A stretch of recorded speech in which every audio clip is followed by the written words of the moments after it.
આજના સમયમાં એકાગ્રતા એ બહુ આવશ્યક છે. Quantity of time is not important but quality of time is important. આજે લોકો બિઝી બહુ થઈ ગયા છે, ટાઈમ નથી લોકો પાસે. આજે તમે 2-2 કલાક કદાચ કોઈને આપી શકતા નથી, તમારા પરિવારને પણ નથી આપી શકતા, તમારા બાળકોને પણ નથી આપી શકતા. સૌના અંદર વ્યસ્ત છે. આ ટેણિયાઓ બાળકો પણ વ્યસ્ત છે. એ એટલું ભણ કરે, વળી પાછા એક્સ્ટ્રા કરિક્યુલર એક્ટિવિટીઝમાં જાય, વળી પાછો સંગીતનો ક્લાસ, ડાન્સનો ક્લાસ, કરાટેનો ક્લાસ, પાછો વિવાહોનો એજ્યુકેશન ક્લાસ. આ લોકોએ બહુ બિઝી માણસો થઈ ગયા છે. બાળકથી લઈને બુઢાઓ સુધી બધા પોતપોતાનામાં બિઝી છે. જે લોકો કાર્યશીલ છે વ્યસ્ત જ રહેવાના. તો આજના સમયમાં quantity of time is not important, quality of time is. તમે કદાચ 15 માળા ન કરી શકો તો ચાલશે, પણ ભલે 1 માળા કરજો, પણ એટલા ભાવથી ને પ્રેમથી કરજો. શ્રી કૃષ્ણ શરણમ મમ 108 વાર પણ એટલા શ્રદ્ધાપૂર્વક રોમ રોમમાં કૃષ્ણ સ્વરૂપને જાગૃત કરીને તમે ભાવપૂર્વક કરો. ભગવાન કૃષ્ણનું ચરણારવિંદથી મુખારવિંદ સ્વરૂપના સ્વરૂપનું ધ્યાન કરીને કરો તો 1 માળા પણ 10 બરાબર છે. પણ તમે 10 માળાનો આ નિયમ લઈને બેઠા હો અને પછી આમ વેટ ઉતારો. એક બેન 70 વર્ષના હતા. એટલે મેં બેનને પૂછ્યું, તમે કેટલી માળા કરો? મને કે 1000 માળા કરું છું. એ બેન માળા કેમ કરતા ખબર છે? આમ કરે. એટલે 4 વાર શ્રી કૃષ્ણ શરણમમાં બોલે, આખી માળા પૂરી. મેં કીધું આ માળા કરવાનું શું મિનિંગ? પાછા 2 હાથથી કરે, પછી આમ ફેંચે જ માળાને લિટરલી. આવી 1000 માળા. હવે એને 1000 માળાનો કોણ જાણે કોની ઈચ્છાથી નિયમ લઈ લીધો હશે કે પછી ઉતાવળ જ કરે ને શું કરે? 1000 કરવા જાય ક્યાં મેળ ખાય? 1000 કરવા કરતા ભાઈ 1 કરજો, પણ ભાવથી, શ્રદ્ધાથી એક મંત્રને શુદ્ધ ઉચ્ચારણ સાથે બોલજો. ઘણા યમનાષ્ટક એટલું ફાસ્ટ બોલે, અડધા શબ્દો ખાઈ જાય. ઘણા માળા એટલી ફાસ્ટ કરે, અડધા શબ્દો ખાઈ જાય. ક્વોન્ટિટી નહીં, ક્વોલિટી ઇઝ ઇમ્પોર્ટન્ટ. અને એટલે જ આજના સમયમાં એકાગ્રતાની બહુ આવશ્યકતા છે. પછી બાળક હોય, યુવાન હોય, પુરુષ હોય, મહિલા હોય કે વડીલ હોય, મનને એક જગ્યાએ એકાગ્રિત કરવું એ અતિ આવશ્યક છે. તો કઈ રીતે થઈ શકે? મનને એકાગ્રિત કરવા માટેનું સૌથી પહેલું સાધન એ રુચિ છે, ઇન્ટરેસ્ટ. તમારા બાળકોને તમે પૂછજો, તારી રુચિ શેમાં છે? 8મા ધોરણમાં બાળક આવે એટલે પહેલા પૂછજો, તારી રુચિ શેમાં છે? તમે એને થોપતા નહીં. અરે આપણા પરંપરામાં 7 પેઢીમાં કોઈ ડોક્ટર બન્યો નથી, મારે તો તને ડોક્ટર જ બનાવવો છે. આવો અત્યાચાર નહીં કરતા. પહેલા એને પૂછજો, તારી રુચિ શેમાં છે? અને એની રુચિના આધાર પર એને લાઈન સિલેક્શન કરાવડાવજો. એના ટેલેન્ટના આધાર પર એને લાઈન સિલેક્શન કરાવજો. નહીં તો થશે એવું, એ ભણી તો લેશે, ડિગ્રી પ્રાપ્ત કરી લેશે, પણ એની રુચિ અગર એમાં નહીં હોય તો એમાં એને મજા નહીં આવે. અને પછી અંતતો ગત્વા એને જે ગમશે ને એ જ મોટો થઈને કરશે. વિદેશમાં એક છોકરો એરોનોટિક એન્જિનિયરિંગ એને કર્યું. મારી એના ત્યાં પધરામણી હતી. તો એરોનોટિક એન્જિનિયર બન્યો અને અત્યારે 7 સબવેનો માલિક છે. ત્યારે મેં એને પૂછ્યું, ભલા માણસ, તારે ધંધો જ કરવો તો આટલું ભણ્યો હું લેવા? મને કે મારા માતા પિતાએ મને ફોર્સ કર્યો કે ના, તારે તો આ જ બનવાનું છે. આપણી 7 પેઢીમાં કોઈ એરોનોટિક્સ એન્જિનિયર બન્યો નથી, તારે આ જ બનવાનું છે. હું ભણ્યો, બની ગયો, પણ મને મજા ના આવી. એટલે અત્યારે હું ધંધો કરી રહ્યો છું. એના કરતાં MBA કર્યું હોત તો ધંધામાં કામ લાગતે કે ના લાગતે? તો ઘણીવાર આવું થાય. એટલે make your passion as your profession. જેમાં તમારી રુચિ છે એમાં તમે આગળ વધો. કદાચ કોઈ છોકરું ફેલ પણ થઈ જાય તો ચિંતા કરવાની જરૂર નથી, ના માતા પિતાએ કે ના છોકરાએ. આ દુનિયામાં એવા ઘણા કેસીસ આપણે જોયા છે કે કદાચ ભણવામાં એ લોકો નિષ્ફળ પણ ગયા હોય, પણ છતાંય એક બહુ સફળ બિઝનેસમેનની ભૂમિકા એ લોકોએ બજાવી હોય છે અને ખૂબ જીવનમાં અંદર એ લોકોએ સફળતા પોતાના ટેલેન્ટથી પ્રાપ્ત કરી હોય છે, પોતાની કલાથી પ્રાપ્ત કરી હોય છે. ધીરુભાઈ અંબાણી ક્યાં ભણ્યા ભાઈ? સચિન તેંડુલકર 10મી ફેલ હતો તો એ મોટો ક્રિકેટર બન્યો કે ના બન્યો? પણ એનો અર્થ એ નહીં કે આપણે એવું કરવાનું ભાઈ. એ તો પોતપોતાના ભાગ્યની વાત છે. આપણે ભણવાનો પૂર્ણ પ્રયાસ કરવો જોઈએ, પણ છતાંય અસફળતા મળે તો ગભરાઈ જવાની જરૂર નથી, નાસીપાસ થવાની જરૂર નથી. સુસાઇડ કરી લે છે ઘણા છોકરાઓ. એ લોકોને એવું કે અમે કદાચ નહીં સારું ભણીએ અને ફેલ થઈ ગયા, અને ફેલ થયા એવી જાણકારી થઈ એટલે પછી માતા પિતાને શું મોઢું દેખાડશું, મિત્રો શું બોલશે, સમાજ શું બોલશે, એ ફેસ નથી કરી શકતા. દુનિયામાં કદાચ હાર આપણને મળે તો ગભરાવાની જરૂર નથી, કારણ કે ભગવાન જે વ્યક્તિ પુરુષાર્થ કરે છે, લગનથી કાર્ય કરે છે, એને ચોક્કસ આજે નહીં તો કાલે સફળતા આપતા જ હોય છે. પુરુષાર્થ કરવાથી જ જીવનમાં પ્રભુ કૃપાથી સફળતા મળે છે. તો એકાગ્રતાનું સૌથી પહેલું સાધન એ રુચિ છે. એકાગ્રતાનું બીજું સાધન એ મૌન છે. હમણાં ઘણી બધી જગ્યાએ મેં મૌનના ફાયદાની વાત કરી કે તમે અગર મૌન રાખશો તો તમારી એકાગ્રતા વધી જશે. ઘણા છોકરાઓને આ તકલીફ થતી હોય છે કે એ લોકોને બધું જ આવડતું હોય છે, છતાંય પરીક્ષાના તાણે જ્યારે પેપર લખવા જાય ત્યારે ભૂલી જાય છે. એટલું સ્ટ્રેસ વધી જાય, એન્ઝાયટી વધી જાય કે એમને કશું યાદ રહેતું નથી. એવા છોકરાઓને મેં ખાસ કહ્યું કે તમે લોકો સવારે ઉઠીને સૌથી પહેલા પરીક્ષાનું સ્વાગત કરો અને તમારા જાતને કહો કે આજે હું બહુ ખુશ છું, આજે મારી પરીક્ષા છે, અને મૌન રાખો. સવારે ઉઠતા સાથે મૌન રાખો. પરીક્ષાનો પેપર અપાઈ જાય પછી જ તમારા મૌનને તોડજો. આ મૌનમાં એટલી તાકાત છે કે તમારું ફોકસ લેવલ આખું વધારી દેશે. અને આ મારા વ્યક્તિગત અનુભવથી કહું છું. મારે 3 કલાક બોલવાનું હોય ને તમારે 3 કલાક લખવાનું હોય છોકરાઓને, તો બોલવામાં ને લખવામાં બંનેમાં એકાગ્રતા જોઈએ. બંનેમાં તમારા અંદર મેમરીની પરીક્ષા લેવાય.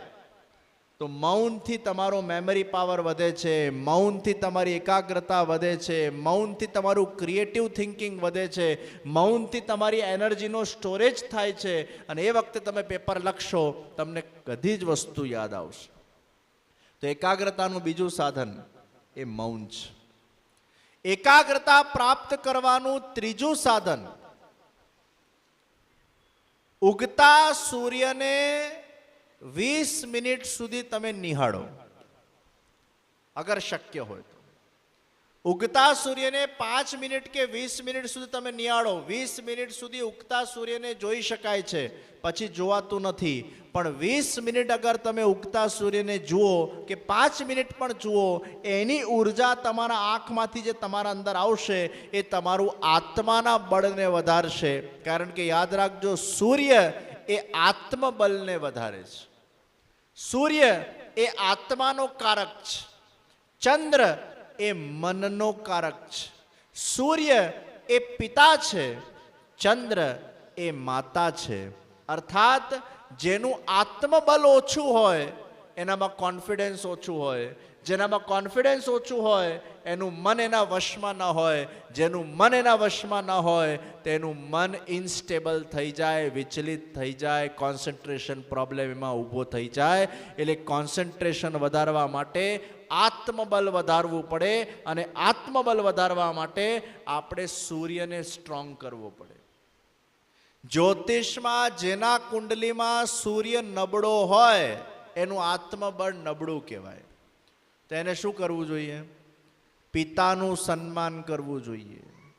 જે પિતાનું અપમાન કરે છે, પિતાને દુખી કરે છે, એનો સૂર્ય હજી નબળો થઈ જાય છે. તો પિતાનું સન્માન, એ સૂર્યને બલવાન કરે છે. પિતાને જે વ્યક્તિ આદર આપે છે એનું સૂર્ય બલવાન થઈ જાય છે. પિતાને જે વ્યક્તિ પ્રસન્ન કરે છે એનું સૂર્ય બલવાન થઈ જાય છે. અને સૂર્યને જે સવારે ઉઠીને દર્શન કરે છે એનો સૂર્ય પણ બલવાન થઈ જાય છે. એનું આત્મબલ વધી જાય છે. જ્યોતિષમાં ચંદ્ર એટલે માં છે. એટલે માને જે સન્માન આપે, માને જે પ્રસન્ન કરે, માની જે સેવા કરે, માનું જે ધ્યાન રાખે, માના આશીર્વાદો જે પ્રાપ્ત કરે, અર્થાત જે માતા અને પિતાને આદર આપે છે, એમની પ્રસન્નતાનું ધ્યાન રાખે છે, એમના આશીર્વાદ જે પોતાના જીવનમાં રાખે છે, એનો આત્મા અને મન આ બંને બલવાન થઈ જાય છે. એને દુનિયામાં કોઈ પણ ભેકડ હલાવી શકતું નથી. આપણા જ ઘરમાં સૂર્ય ને ચંદ્ર બિરાજે છે. પછી પાછા લોકો વીંટીયું પહેર કરે. કોઈ સૂર્યની વીંટી પહેરે, કોઈ શનિની વીંટી પહેરે, વળી પાછા રાહુનો પેલો ગોમેદ ચડાવે, ચંદ્રની વીંટી પહેરે. કોઈકને મોતી કેમ પહેર્યો છે? મન છે ને અશાંત બહુ રહે છે. એટલે આ જ્યોતિષીએ કીધું છે કે ચંદ્રની વીંટી પહેરશો ને તો મન શાંત રહેશે. અલા, તારા ચંદ્ર તારા ઘેર બિરાજે છે મા સ્વરૂપે. એની સેવા કર, એને પ્રસન્ન કર, તારો ચંદ્ર ઓટોમેટિક બલવાન થઈ જશે. આ વીંટીઓ પહેરવા કરતા આ હસ્તના માધ્યમથી જે સાક્ષાત ચંદ્ર સ્વરૂપ તારા ઘેર બિરાજે છે, જે સાક્ષાત સૂર્ય સ્વરૂપ તારા ઘેર બિરાજે છે, એને છોડીને આ બધી વીંટીઓ પહેરવા લાગ્યો, ખોટા ખર્ચા કરવા લાગ્યો. હું એક વીંટી પહેરતો નથી. કોઈ વીંટીઓ પહેરવાની જરૂર નથી. તમે જપ કરો, સાક્ષાત આ ગ્રહના સ્વરૂપમાં તમારા ઘરે જે બિરાજે છે એનું સેવન કરો, એને પ્રસન્ન કરો. તો સૂર્ય ને ચંદ્ર, તો સૂર્યના દર્શન આત્મા માટે અને મન માટે માતારૂપી ચંદ્ર તો ખરા. અને ચંદ્ર સ્વયં, કોઈના પાસે ટાઈમ છે ચંદ્રમાન જોવાનો? કોઈના પાસે ટાઈમ છે? બધા લોકો મનમાં કઈ તકલીફ થાય એટલે સાયકેટ્રિસ્ટ પાસે જાય, ગોળીઓ ખાખા કરે. અરે ભાઈ, પ્રકૃતિએ આપણને કેટલી બધી ઉર્જા આપી છે. 10 મિનિટ ચંદ્રમાના સામે જોઈને જરા મેડિટેશન કરો, ઓટો સજેશન આપો, ચંદ્રમાની ચાંદનીને આંખથી પોતાના મનમાં ધારણ કરો. આવું તમે 2 મહિના કરશો ને, તમારા મનમાં તમને શાંતિનો અનુભવ થવા લાગશે. વગર લેવે દેવા હું લેવા પૈસા બગાડવાની જરૂર છે? મફતમાં આપણને સોલર એનર્જી મળે છે, મફતમાં આપણને ચંદ્રમાની શક્તિ મળે છે, જે આપણા આત્માને મનને શાંત બનાવી દે છે. ખોટા ખર્ચા કરવાની જરૂર ખરી? કોઈના પાસે ટાઈમ છે ટેરેસ ઉપર ચંદ્રમા જોવાનું? કારણ કે બધા ટીવી જોવામાં વ્યસ્ત છે. રાત્રે ટીવી જોવામાં સમય બગાડ કરીએ છીએ, એના કરતાં 10 મિનિટ ચંદ્રમાની ચાંદનીમાં બેસો તો ખરા. તમારા મનને પ્રભાવિત કરશે. પ્રિયજનો, ચંદ્ર મનને પ્રભાવિત કરે, સૂર્ય આત્માને પ્રભાવિત કરે. અરે વિચાર કરો, ચંદ્રમામાં જ્યારે પૂર્ણિમા આવે ત્યારે એ સમુદ્રને પ્રભાવિત કરી નાખે, અને અમાવસ્યા આવે ત્યારે પણ સમુદ્રમાં ઓટ આવી જાય છે. સમુદ્રમાં ભરતી અને ઓટ એ ચંદ્રમાના વધઘટથી અગર આવી જતી હોય તો વિચાર કરો, આપણા અંદર 72% પાણી છે. અગર ચંદ્ર એ સમુદ્રને પ્રભાવિત કરે તો ચંદ્ર એ આપણા પોતાના દેહ કે મનને પ્રભાવિત કેમ ન કરે? સ્વાભાવિક છે. આની અસર આપણા દેહ પર ચોક્કસ પડે છે. અને એટલે જ આપણું ધર્મશાસ્ત્ર અને આજે ઘણી બધી વસ્તુઓ વૈજ્ઞાનિક રીતે સિદ્ધ થયેલી છે. ગ્રહણ ચાલતું હોય ત્યારે આપણે ભોજન નથી કરતા, કારણ કે વિજ્ઞાન પણ માને છે કે જ્યારે સૂર્યગ્રહણ હોય કે ચંદ્રગ્રહણ હોય, સૂર્ય કે ચંદ્રની અનુપસ્થિતિ હોય છે ત્યારે ઝેરીલા જીવાણુઓનું આખા વાતાવરણમાં અતિક્રમણ હોય છે. અને એ ઝેરીલા જીવાણુઓના કારણે જે વસ્તુ 2 કલાકમાં સડતી હોય એ વસ્તુ 1 કલાકમાં સડી જશે. એટલે ગ્રહણમાં તમે કોઈ વાર એક્સપેરિમેન્ટ કરજો. જે 2 કલાકમાં સડતી હશે એ 1 કલાકમાં સડશે. ઓ ભાઈ, બેસી જાઓ ને તમે. નો ડિસ્ટર્બન્સ વચ્ચેની પ્રવચન ચાલતું હોય ત્યારે કોઈ અહીંયા ડિસ્ટર્બન્સ ન જોઈએ. બેસી જાઓ. એવી શું ઇમરજન્સી આવી ગઈ? તો ઝેરીલા જીવાણુઓનું એ વખતે અતિક્રમણ હોય છે, અને એટલે આપણે ગ્રહણ વખતે કઈ જ ખાતા નથી. સાંજે 6 વાગે સંધ્યાકાલે જ્યારે સૂર્ય અસ્ત થતું હોય છે તે વખતે પણ જે એ ઇન્ટરસેક્શન પીરિયડ છે, સૂરજ જ્યારે ઢળતો હોય અને સવારમાંથી રાત્રિ પરિવર્તિત થતી હોય, એ જે સંધ્યાકાળ છે એમાં ભાગવતજી પ્રમાણ છે કે કશ્યપ મુનિને એમની પત્ની દીતિના માધ્યમથી સાંજે 6 વાગે સૂર્યાસ્તના ટાણે જ્યારે ભોગ કરવા માટે પ્રેરિત કરવામાં આવ્યા હતા, અને એમના ત્યાં કોનું જન્મ થયું? હિરણ્યાક્ષ અને હિરણ્યકશિપુનું જન્મ થયું. એટલે આપણું ધર્મશાસ્ત્ર પ્રમાણિત કરે છે કે સંધ્યાકાળે કરેલો ભોગ એ અત્યંત ખરાબ સંતતિને પેદા કરે છે. આજના યુવાન પતિ પત્નીઓએ ધ્યાન રાખવાની જરૂર છે, અને એટલે જ સંધ્યાકાળે આપણે ભોજન કરતા નથી. સંધ્યાકાળ એ અતિશય ઝેરીલા જીવાણુઓનો અતિક્રમણનો સમય છે, એ વખતે ભોજન થતું નથી. એટલે જૈનો પણ 5 વાગે જમી લે છે. સંધ્યાકાળમાં ભોજન નથી કરતા, યા તો સંધ્યા પછી ભોજન થાય. 5 વાગે કરો તો જુદી વાત છે, આ 7 વાગે પછી કરો, પણ 6 વાગ્યાનો સમય, એ ઇન્ટરસેક્શનનો સમય, એ ભોજન માટે નથી. 6 થી 9 પિક્ચર ના જોવાય. 6 વાગ્યાનો ટાઈમ પિક્ચર જોવાનો ટાઈમ નથી. 6 વાગ્યાનો ટાઈમ ભોગ વિલાસનો ટાઈમ નથી. 6 વાગ્યાનો ટાઈમ ઇન્દ્રિય સુખનો સમય નથી. 6 વાગ્યાનો ટાઈમ એ સંધ્યા આરતીનો સમય છે. એ વખતે ભગવદ નામ સ્મરણ થાય છે, એ વખતે ધ્યાન થાય છે, એ વખતે સત્સંગ થાય છે, એ વખતે કોઈ પણ ભોગ વૈલાસિક કર્મ કરવામાં આવતું નથી. તો સૂર્ય ને ચંદ્રની આ ભૂમિકા છે.